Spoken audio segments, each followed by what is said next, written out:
네, 오늘의 정치권 소식 장성철 공론센터 소장 그리고 김성환 시사평론가 두 분과 함께 짚어보겠습니다. 안녕하세요. 네, 안녕하세요. 네, 어서 오세요. 윤 대통령이 이번 주 들어서 내놓은 발언들을 보면은 민생 현장, 소통 계속 강조하고 있죠. 네. 오늘도 나왔는데요. 그러면서 국민은 늘 무조건 옳다 이런 얘기도 했고 반성도 많이 하겠다.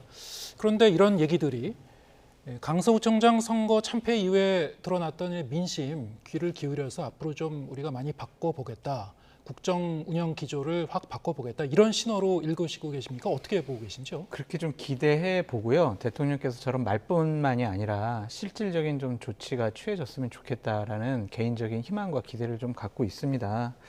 말뿐이 아니라 행동으로 옮겨야 되겠죠. 여러 가지 조치 사항들이 필요할 것으로 보여져요. 그래서 우선은요, 야당 지도부를 만났으면 좋겠어요. 네. 그러니까 이재명 당대표는 뭐 이제 기소당했고 피고인이니까 대통령께서 만나기 어렵다라고 생각하시더라도 이제 여러 가지 현안이 있잖아요. 이제 정기국회 법안 처리해야 되죠. 예산안 처리해야 돼요. 아쉬운 거는 국민의힘과 대통령실입니다. 그냥 야당 원내대표들 만나가지고 좀 협조를 구하는 모습을 보이는 것이 어떨까. 그게 좀 더 국민들에게 안심을 주는 거 아니냐. 그런 좀 생각이 들고요. 어려운 상황을 모면하기 위해서 연기하시는 건지 아니면 실제로 강서구청장 선거 결과에 정말 충격을 많이 받아서 민심이 정말 우리에게 호의적이지 않구나. 우리가 국정 운영 기조를 바꿔야 되겠구나. 라고 실질적으로 결심을 하시고 조치를 취할 것인지는 향후 일주일, 2주일 정도 좀 지켜보는 것이 어떨까라는 생각이 듭니다. 네. 이게 당에다 대고 변해라. 네. 참모들 바뀌어라. 네. 그 차원을 넘어서 대통령 본인의 생각과 의지가 정말 바뀐 건지 그럼요. 1, 2주 정도는 더 지켜봐야 된다. 네. 근데 그 시금석이 될 만한 것이 야당 대표의 만남이라고 보신 겁니까? 네, 일단은 국정 운영에 협조를 받아야 네. 아마 향후 올해 안에 여러 가지 법안 처리, 예산안 처리가 가능할 겁니다. 또한 헌법재판소장 이것도 임명동의안 처리해야 되잖아요. 대법원장 저렇게 비워둘 수 없잖아요. 여가부 장관 어쨌든 또 지명해야 될 거 아니에요. 이런 사항들이 다 국회에서 인사청문회를 통해서 또한 국회에서 임명동의안 처리를 통해서 협조를 받을 수 있는 사항이거든요. 예. 지금처럼 그냥 무조건 야당하고 대화 안 할래. 좋아. 계속 싸워. 이런 식의 국정운영 기조는요. 여당에게 불리하고 대통령실이 원하는 여러 가지 일들을 처리할 수가 없어요. 예. 그러니까 대화하고 타협하시라. 그렇게 말씀드립니다. 네, 오늘 보니까 이성현 전 법제처장도 윤석열 대통령 야당 대표 만나라. 이재명 대표 만나라 뭐 그런 그 쓴소리를 했더라고요. 하지만 지금까지 발언에 보면은 구체적인 그런 변화의 기미는 보이진 않는데요. 네. 그 부분에 대해서는 지금 어떻게 보고 계신지요? 방금 전에 말씀하셨던 그걸 기준으로 삼는다면 아마 그럴 일은 안 일어날 것 같다. 예. 저는 그렇게 생각하는데요. 왜냐하면 윤석열 대통령이 그동안에 자기의 정치적 기반이라고 할 수 있는 보수층 얘기들을 계속 소구할 만한 얘기들만 했었거든요. 보수 가운데서 극우 성향이 강한 사람들을 가장 자기의 적극적 지지층이라고 판단하고 있다는 거죠. 근데 그 지지층에서는 이재명 대표에 대해서 굉장히 부정적으로 평가한다는 거죠. 그러니까 야당 대표하고 소통하고 만나는 이전의 태도하고 좀 변화된 태도를 보인다.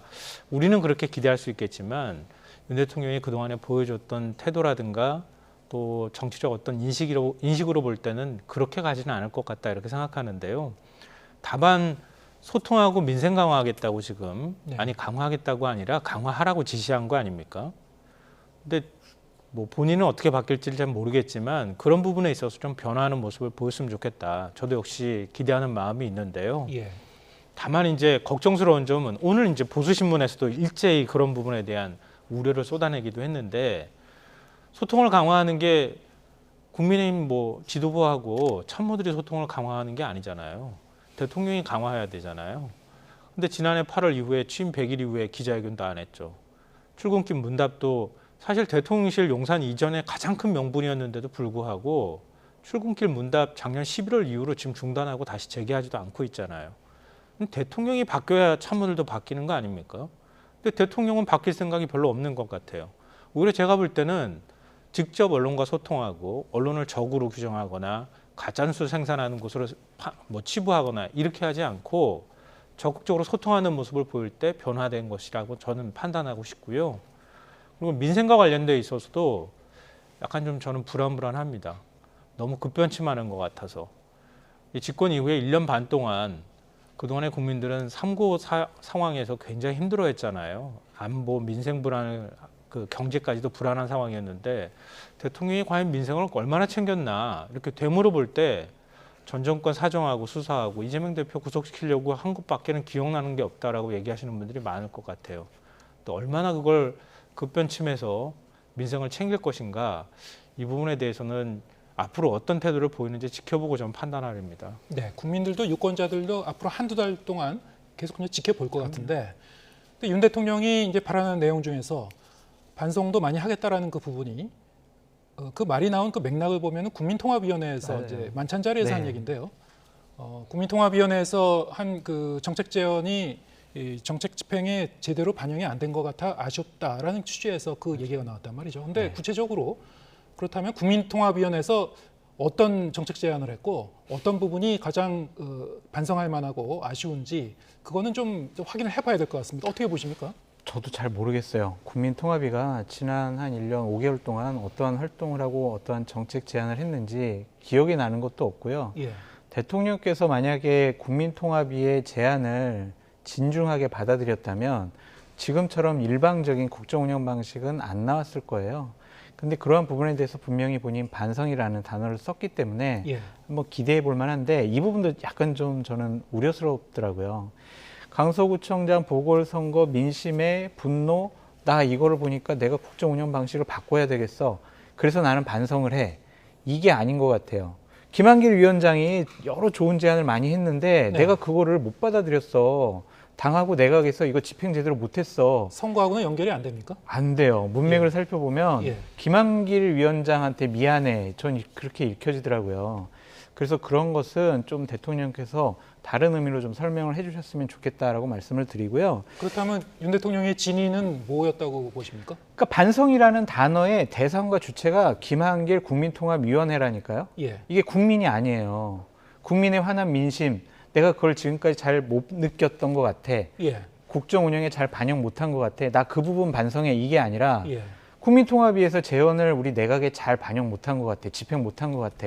나 그거 반성해. 앞으로 당과 내각은 국민통합위 김한길 위원장이 하는 제안들을 다 적극적으로 정책으로 반영해, 집행해. 이렇게 저는 읽혀졌거든요. 예. 그러니까 이것은 조금 내용을 살펴보면 우리가 기대했던 수준의 반성의 의미는 아닌 것 같다라는 좀 말씀을 드리고, 국정 운영 방식이 좀 바뀐다. 대통령께서 말씀하셨잖아요. 나도 어려운 민생 현장에 더 파고들겠다. 국민들 보시기에 우리 상당히 미흡했다. 국민의 눈높이에 맞는 일들을 해나가겠다. 이렇게 말씀을 하셨단 말이에요. 그렇다면은 저는 첫 번째 우선되는 게 작년 10월 29일 날 이태원 참사에서 희생당한 분들, 유가족분들 좀 먼저 만나셨으면 좋겠어요. 예. 그분들 10월 29일 다가올수록 정말 힘드실 거예요. 그런 아픔과 어려움을 감싸 안고 위로하는 게 국가 최고 지도자인 대통령이 할 일이라고 생각이 듭니다. 그렇게 하나하나씩 국민들에게 좀 감동을 주는 모습을 보이면 지금 얼어붙어 있는 국민들의 민심도 다시 대통령과 국민의힘에게 향할 수 있지 않을까라는 생각이 듭니다. 예.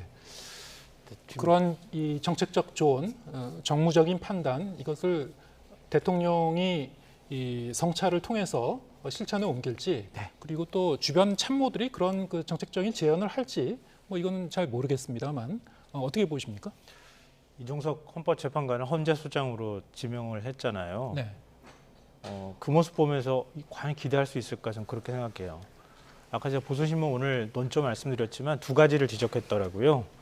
첫 번째는 대통령실 이전하는데 소통하겠다고, 제왕적 대통령 되지 않겠다고 했는데 소통 제대로 하고 있느냐, 그럼 불통 아니냐, 이거 지적하는 거고요. 또 하나는 사실 대통령의 권한을 행사할 수 있는 가장 상징적인 조치는 인사입니다. 인사로 말하는 거거든요.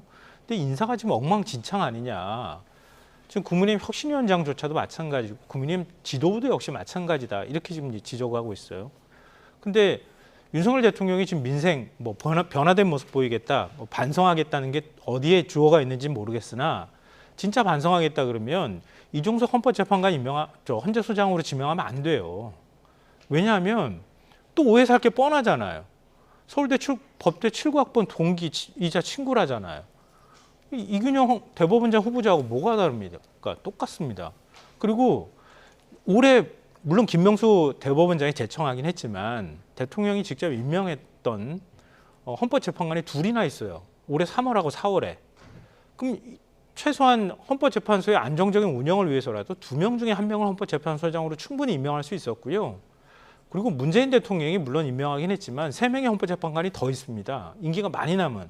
근데 제일 보수적인 판단을 해왔고, 그리고 임기가 1년밖에 안 남은, 그러니까 전체 헌법재판관 다 임기 기간으로 따지면 이제 그만두는 헌법재판관, 유남석 헌법재판관 빼놓고 제일 임기 짧게 남은 사람이에요.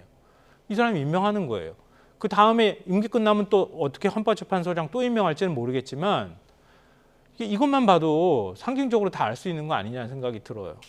그러니까 헌법재판소도 내 의지대로 내가 내 입맛에 맞거나 나와 뭔가 코드가 맞는 사람을 헌법재판소장으로 임명하겠다고 하는 사고방식을 보여주는데 예. 다른 한쪽에서는 변화하겠다고 얘기해도 이게 과연 믿을 수 있을 거냐, 이런 부분에 대해서 제가 반신반의한다는 겁니다. 네.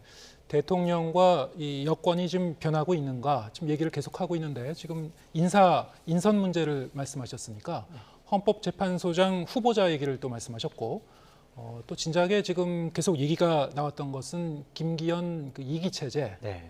김기현 대표 2기 체제에 인선을 놓고 말이 많죠.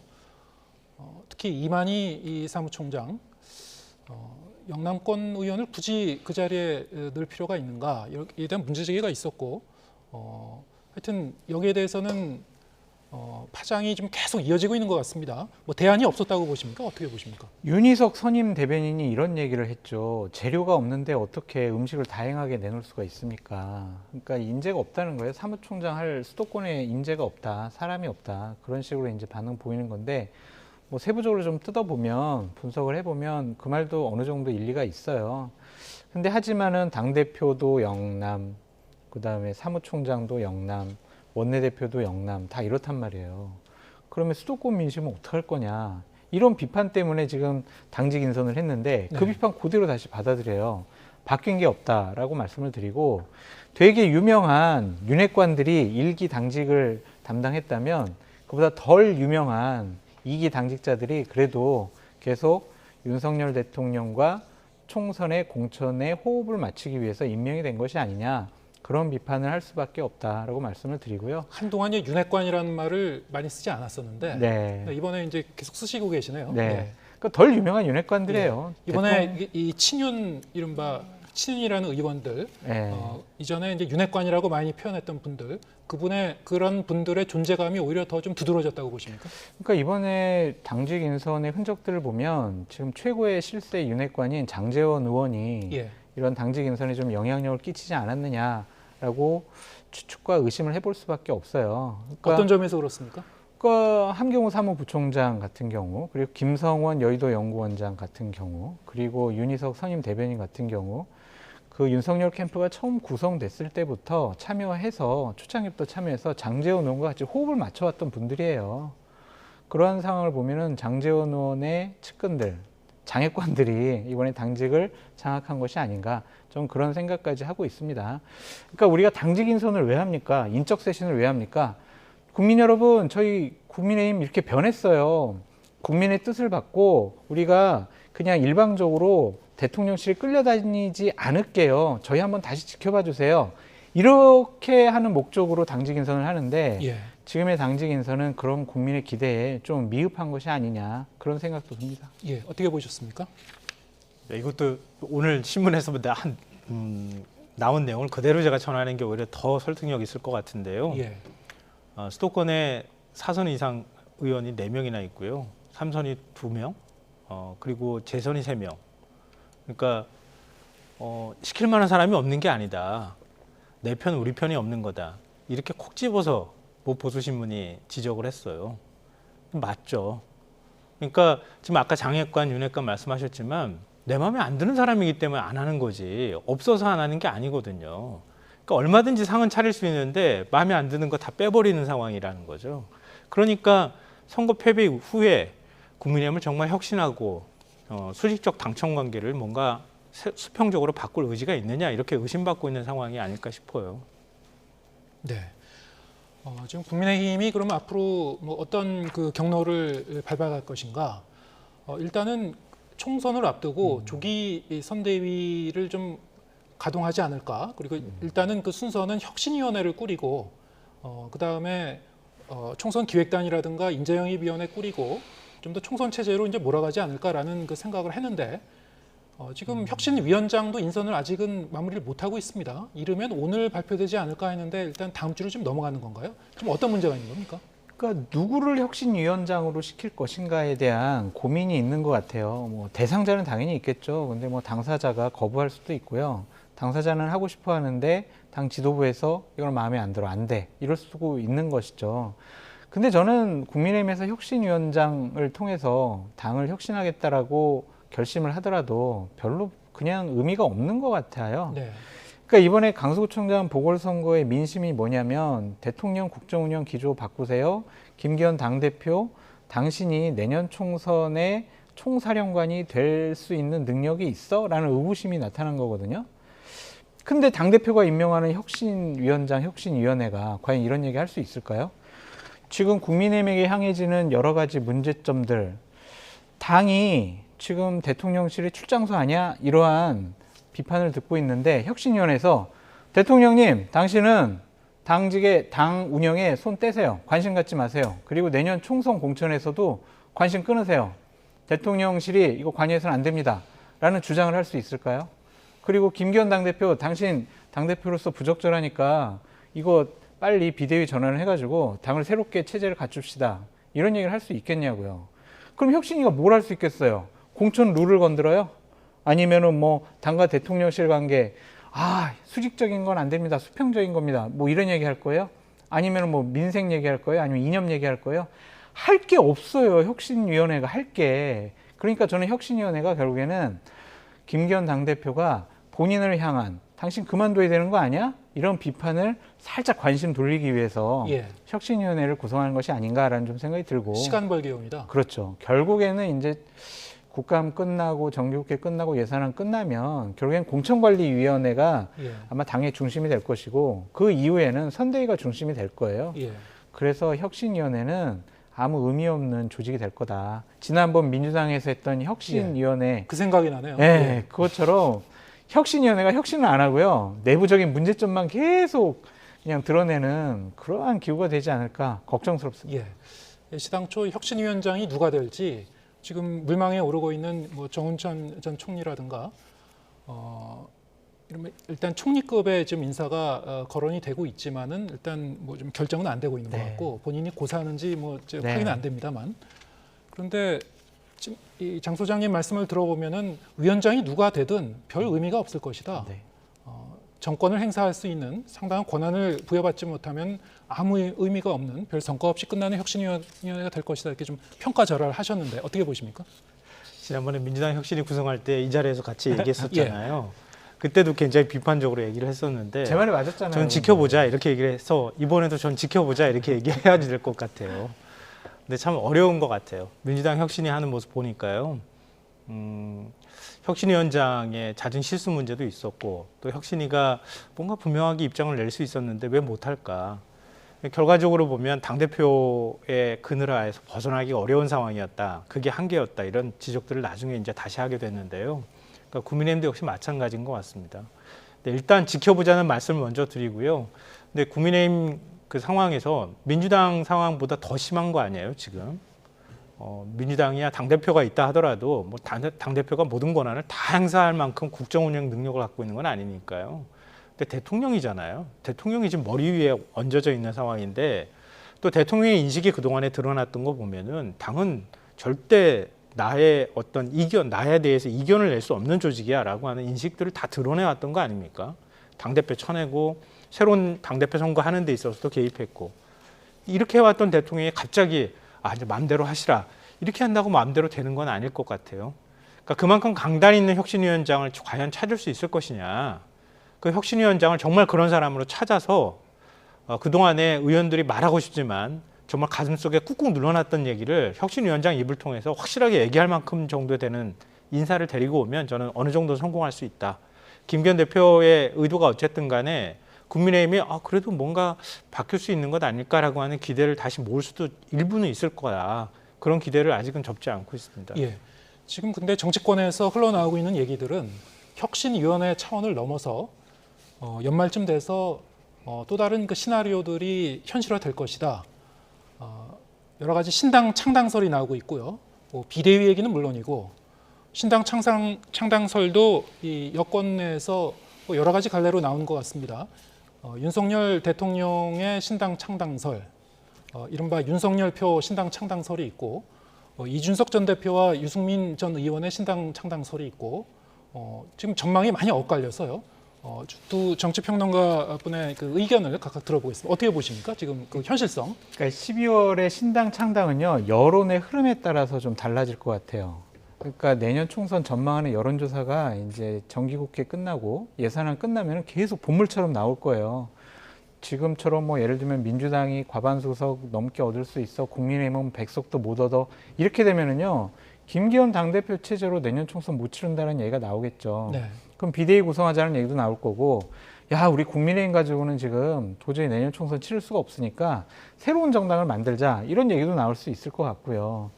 이준석, 유승민 전 대표 같은 경우에는 내년도에 배지를 달아서 예. 내년 6월 달부터는 그 본회의장 안에서 지금 윤석열 정권 잘못했고 이재명 대표 잘못했고 나라 이렇게 운영해야 되고 이런 식의 얘기를 하는 게 앞으로 정치적인 성장에 상당히 도움이 되는 행동이지, 배지를 못 달아가지고요, 우리 뉴스라운지에 나와가지고 또 뭐 이재명 대표 비판하고 윤석열 대통령 비판하고 이렇게 되면은요, 4년 동안 또 정치 평론가의 생활을 하면서 본인의 정치적인 영향력과 또 위상을 갖춰나가기가 어렵거든요. 예. 그러니까 유승민, 이준석 이 두 분은 배지 달 수 있는 최적의 지름길을 찾을 거예요. 예. 그것이 신당 창당이 될지, 아니면 무소속 출마가 될지, 아니면 국민의힘에서 공천을 받아서 출마하게 될지 가장 큰 가능성을 보고 판단할 것 같은데, 제 생각과 판단은 결국에는 그 두 사람들이 다른 상식적이고 합리적인 사람들을 모아서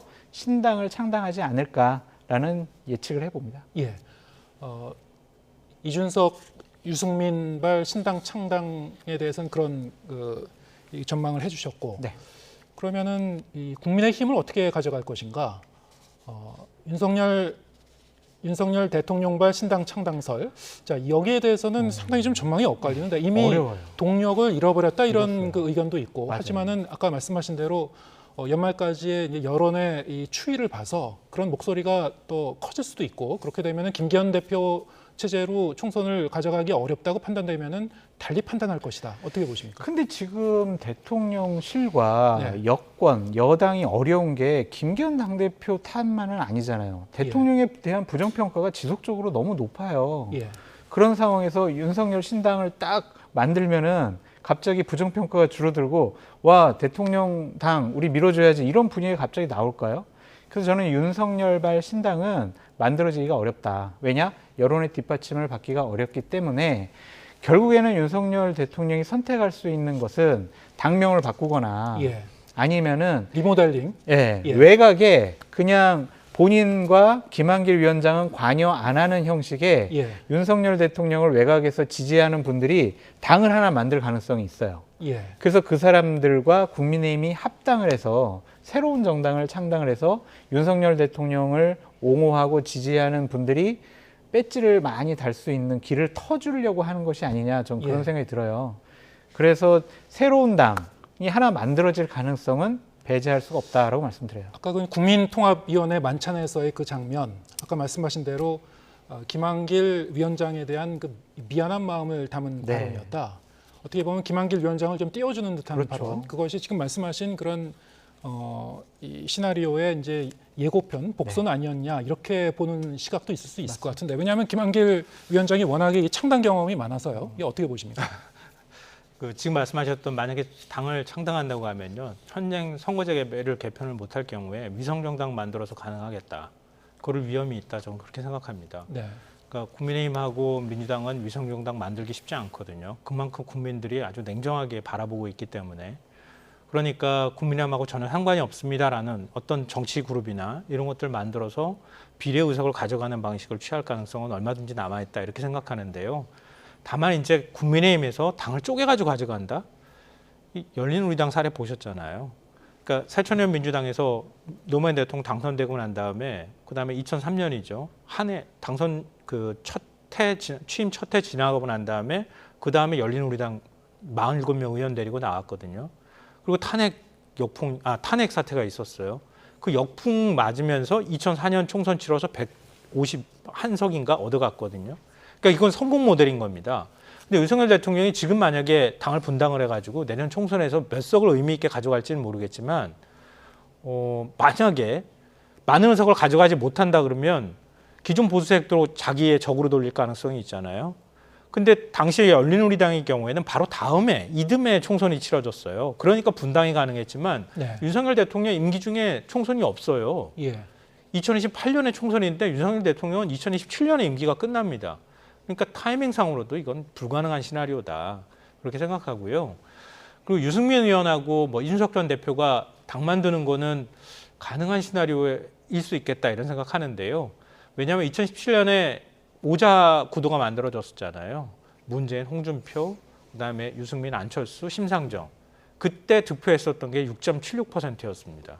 그러니까 유승민 의원이 움직일 때 합리적 보수층은 그 정도는 남아있다는 뜻이기도 할 것 같거든요. 예. 근데 만약에 그 당을 뛰쳐나가서 새로운 당을 만들었다고 하면 그 정도 지지율은 얻을 가능성이 있다. 그리고 지역구에서 몇 석이나 의미 있는 승리를 거두게 될 경우에는 원내 진입도 충분히 가능하다. 그러면서 검토가 될 가능성이 있다 이렇게 생각합니다. 알겠습니다. 지금 시간은 거의 다 됐는데 저희가 민주당 얘기를 전혀 못해서요. 네. 그럼 두 분께 한 30초씩만 좀 답변을 좀 기대하겠습니다. 네. 이재명 대표 이제 월요일 날 복귀를 하는데요. 자, 이 지금 이른바 가결파 의원에 대한 징계 문제 아직 어떻게 처리할지 결정이 안 된 것 같거든요. 어떻게 전망하십니까, 두 분은? 이재명 대표가 작은 차이 극복하고 손잡고 가자고 계속 얘기했잖아요. 네. 그 기조를 계속 유지했으면 좋겠습니다. 하지만 정청래 최고위원이나 홍익표 원내대표는 다른 얘기를 하고 있어요. 그래도 징계는 해야 된다. 그러니까 가결파를 색출할 수는 없지만 지속적으로 방송에 나와가지고 이재명 당대표에 대해서 공격하는 4-5명의 의원들에 대해서는 징계 안 할 수가 없다는 입장을 계속 고수하고 있습니다. 그것에 대해서 이재명 당대표가 어떠한 결정을 할지, 진짜 작은 차이를 극복을 할지, 그래도 몇 사람은 내가 꼭 손을 봐야 되겠어 라고 생각할지 아직은 모르겠는데, 이제는 이재명 당대표의 시간이거든요. 네. 그래서 통 큰 정치 하시라. 예. 야당 지도자다운 폭넓은 그런 너그러움을 보이셔라. 그렇게 저는 조언하고 싶습니다. 예. 네, 이미 뭐 답을 내놨다고 생각합니다. 시급한 민생 현안 챙기겠다고 얘기했거든요. 근데 이런 상황에서 당내에 어떤 분란이 만들어질 수 있는 요인들을 제공한다? 그럼 저는 선택할 가능성이 별로 없다 이렇게 생각하고요. 네. 비명계가 목소리도 지금 적극적으로 내지 않고 있는 상황이잖아요. 그러니까 선거가 가까울수록 시스템상으로 걸러내도 되는 문제이기 때문에 미리 이걸 분란을 만들어서 지금 민주당한테 굉장히 좋은 분위기를 오히려 망칠 필요도 없다. 네. 민주당도 언제든 심판받는다는 생각을 하면서 정치해야 하기 때문에 민주당이 그런 선택할 가능성은 전 별로 없다고 생각합니다. 예, 알겠습니다. 오늘 말씀 여기까지 듣겠습니다. 장성철 공론센터 소장, 김성환 시사평론가 두 분과 함께했습니다. 고맙습니다.